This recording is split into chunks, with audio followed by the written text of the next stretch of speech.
انيو عاملين ايه؟ اتمنى تكونوا بخير. اول حاجه متنسوش تعملوا سبسكرايب وتشتركوا في القناه. تاني حاجه دي الحلقه الثامنه من دردشه اصدقاء. وحقيقي عارفين اللي انا هقوله وعارفين ان انا هقول لكم. انا فعلا معرفش الحلقه هتتكلم عن ايه، بس طبعا انتوا لما تيجي تدخلوا الفيديو هيكون خلاص عملت لكم الكابشن والدنيا وظبطت الدنيا كلها. انا حاسه ان انا مقموصه دلوقتي، الطرحه محطوطه بالشقلوب. anyway تعالوا ندخل في الموضوع ده.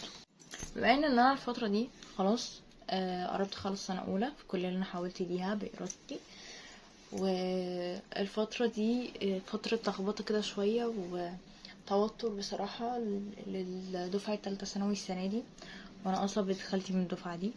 فانا هخلي الحلقه النهارده هتكون عن دفعه ثالثه ثانوي او عامه عن ثانويه عامه.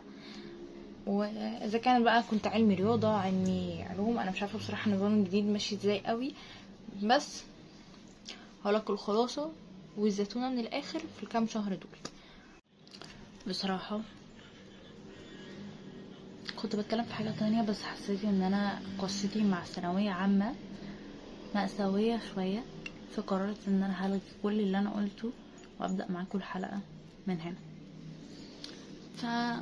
طبيعي اول حاجه انا بس بعمل بيضه عشان بيضه ايه زبديه احط عليها سكر عشان بس اكلها واحنا قاعدين بندردش، فاعذروني على الدرش ده.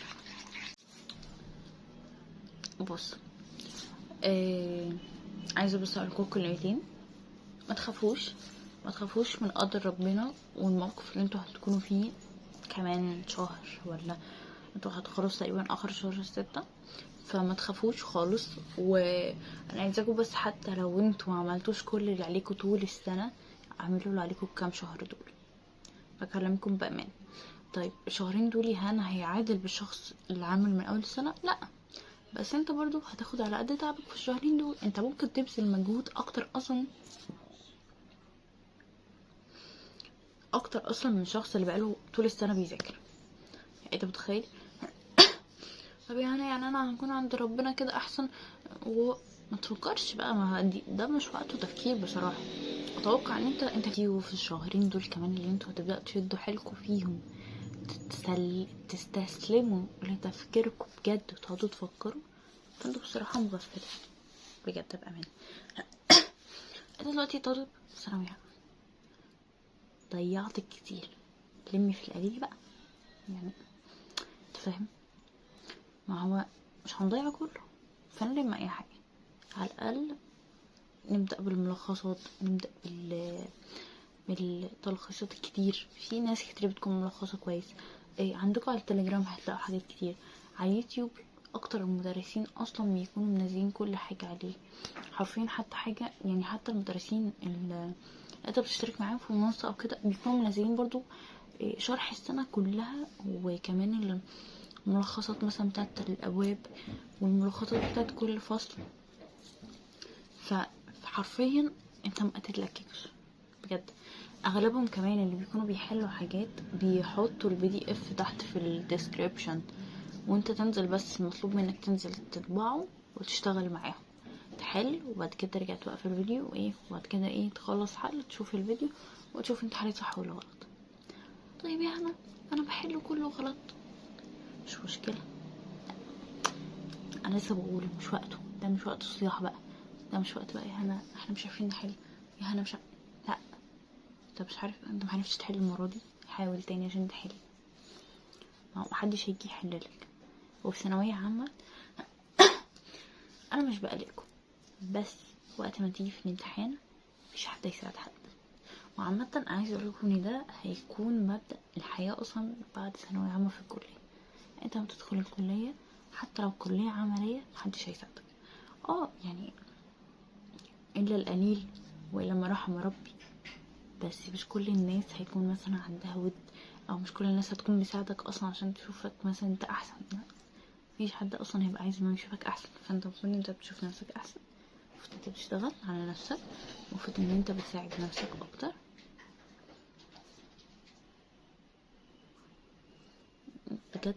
هل انتوا فعلا مستنيين الوقت ده؟ يعني هل اللي فاتحين الفيديو دلوقتي مستنيين بجد ان حد يجي يقولكوا قوموا؟ ما تقوم يعني. يا ابني يا بنتي يا اللي قاعدين اتفرجوا على دلوقتي، انتوا ليه قاعدين مستنيين ايه؟ قولوا لي انتوا مستنيين ايه وانا هقولكوا خلاص انتوا اوكي. هتلاقيكم مش مستنيين اي حاجه، قاعدين متعملوش اي حاجه غير انتوا قاعدين تسكرولوا على التليفون، تفتحوا تيك توك وتقعدوا تصيحوا وان انتوا خلاص امتحاناتكم قربت وان الجدول نزل وي وانتوا مش بتعملوا حاجه، تقعدوا تذاكروا.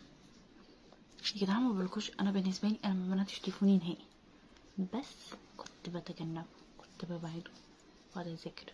غيرت مكان المذاكره بتاعي اكتر من وقت، كنت بغير مكان المذاكره وكنت بذاكر في اماكن تانية. ف انتوا مستنيين ايه دلوقتي؟ بقى في ورك سبيس تقعدوا تذاكروا فيها، والاماكن هناك بتبقى الناس كلها اصلا قاعده بتذاكر، فده بيشجعك. إيه كافيه مثلا ترتاحوا تقعدوا فيه، انزلوا اقعدوا تذاكروا فيه، معاكم الايربودز، سماعتكم الهيدفون، اي بتنجان، معاكم التابلت بتاعكم، معاكم اللاب، معاكم اي حاجه بتتفرجوا، تليفون، اي حاجه. خلصوا اللي عليكم، لموا المحاضرات القديمه، ابدأوا في المراجعه، ابدأوا اكتبوا انتوا بايديكم، اعملوا حاجه عشان اقول لكم حاجه. انتوا عارفين ايه اكتر حاجه كانت بتخليني فعلا اقوم واعمل حاجه حتى لو انا مش قادره؟ يعني تخيلوا تكون ايه؟ ان انا مش عايزه اجي وقت النتيجه اندم على ان انا ما عملتش وقت دي. يعني انا يمكن الحمد لله اكتر احساس ما جانيش، والحمد لله ما جانيش فعلا وقت النتيجه، ان انا احس بالندم انا ما عملتش اللي عليا وقت السنه كلها، او على الاقل في كام شهر اللي ايام الامتحانات والليل الامتحانات والاسبوع مثلا اللي قبل كل ماده. لو حتى مفيش اسبوع فيه اقل من كده، 3 ايام اللي قبل الماده، ليله الماده، ان انا ما عملتش فيها حاجه، ان انا ما احسش ان انا في تأنيب ضمير، ان انا بقول جوه نفسي انت يا هنا ما عملتيش كذا ليه. دي الحاجه يمكن اكتر حاجه كانت بتخليني هو لا قومي اعملي. هقول لكم حاجه، افتكر ايام في الاخر دي، كنت اياميها كنا داخلين على العيد الكبير كده زي ما احنا دلوقتي كده، وايه وخلاص داخلين على الامتحانات. انا على فكره اللي يعرفني انا شخص بحب الخروج جدا، وتلاقوني دايما عندي حاجه مقدساها كده، ان كل خميس بروح لتيتا وبنروح مثلا نصبر نخرج بالليل شويه، بخرج يعني ده شيء اساسي بالنسبه لي. يشاء ان انا في ثانوي قررت لا،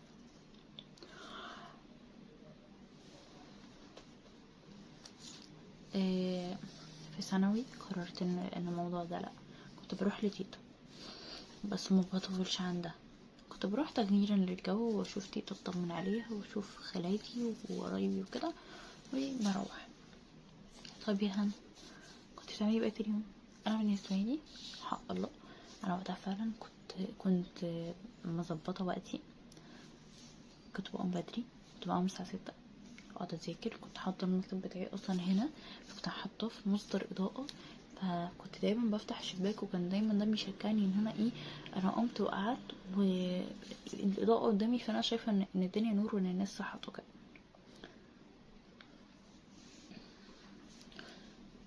بقعد اذاكر، انظم وقتي. كان عندي محاضرات بتاعت مدرس كنت ماشيه معاه اللي هو العيسى في عربي، كنت بقعد احضرها كل يوم، هي تقريبا كانت كل يوم ساعتين في اليوم، بيبقى لايف نتفرج معاه ولازم نحضر معاه عشان يثبت حضورنا وكده، فكنت بحضر. خروجات اهلي كانوا بيستربوني يقولوا لي تعالي طب انزلي غيري معانا جو، اقول لهم لا، مع ان انا بحب الخروج كده. كنت بس بقول لهم اللي هتدفعوا لي مثلا في الخروج او وانا نازله معاكم هاتولي بيه حاجه حلوه بجد. انا مش متخيله اصلا، يعني انا والله بتكلم معاكم واقول لكم انا مش متخيله ان انا كنت بعمل كده.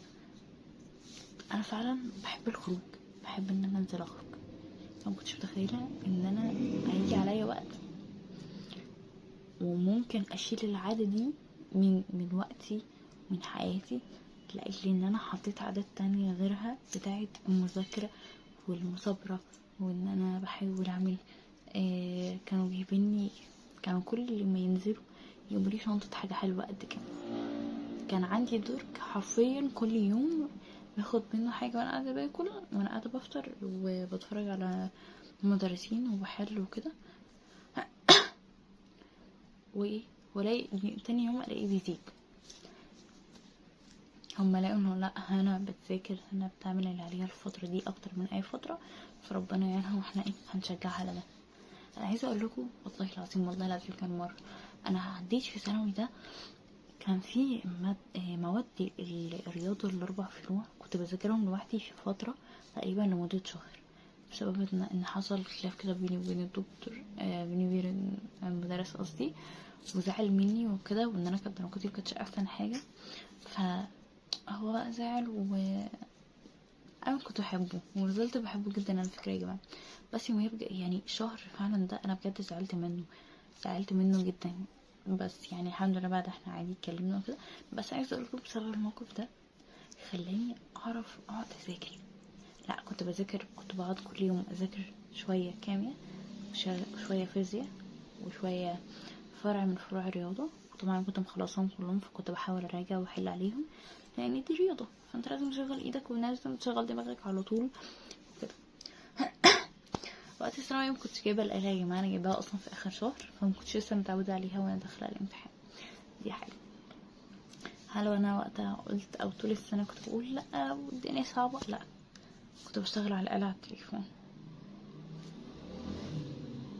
كنتش بصعب حاجه عليا علشان اعرف اتعامل وما صعبش الدنيا عليا. حاسه ان انا ممكن اعمل لكم، او ممكن اعمله للدفعه الجديده ان شاء الله نصايح للفتره، او والله العظيم ممكن اعمل لكم الفتره دي على نصايح للمذاكره لكام شهر ولا الشهر اللي لسه لكم ده، تلاقوا فيه الدنيا ازاي. ف بس هنهي الحلقه هنا.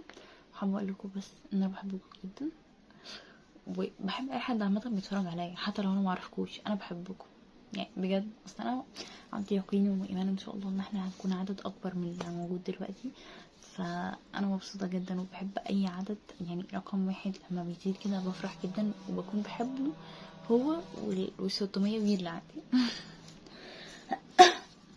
بس زعلانه بصراحه ان انا معرفتش انزلها يوم التلات، بس هنعتبر ان التلات اللي فات ده عدى، وهحاول اجدولها على التلات الجاي ان شاء الله. فما تزعلوش مني برضو لو انا كنت فوتت مني حلقات، عشان برضو انا مضغوطه دلوقتي وانا في كليه عمليه اصلا. فبس، وان شاء الله ان شاء الله هحاول ان شاء الله بدون مقاطعه الاسبوع الجاي. انا عندي الاسبوع كله اصلا امتحانات من يوم الاحد ليوم الخميس، فشكلي هحاول اخدكم معايا كل يوم فلوج في يوم في حياة طالبة في كلية فنية. فمتحمسة جدا بجد، فقولوا لي رأيكم، واتمنى ان شاء الله في الغالب هنزل لكم الحلقة دي في يوم، يعني هنزلها لكم مثلا يوم الجمعة بالكتير، علشان اعرف انزل حلقات الاسبوع الجاي عادي. ومش عارفة الصراحة هعرف اصور حلقة يوم الثلاث الاسبوع الجاي ولا لا، بس لو انتوا فعلا مهتمين وحابينها وبتتابعوا السلسلة قولولي ممكن نتكلم عن ايه الفترة الجاية. عشان بصراحة انا اكبر حاجة مبقاش عارفة بسببها اكمل او اصور وكده هي ان انا مش عارفة اصور عن ايه بجد، فاهمين لو. طب دلوقتي يعني انا قلت هتكلم على ثانوي علشان انا عارفة انتوا بتمروا دلوقتي بايه بجد. فبس كده، باي. هقعد اشرب مية وهاكل بقية الزبدية وهنام، عشان هموت وهنام يا جماعة. وفكروني، مش كده بقول، بس انا عارفه انتم مش مهتمين فانتم متفكرونيش، بس فكروني بعمل معاكم هنا فلوج لابسنج، عشان انا بعمل لابسنج اصلا على الانستجرام.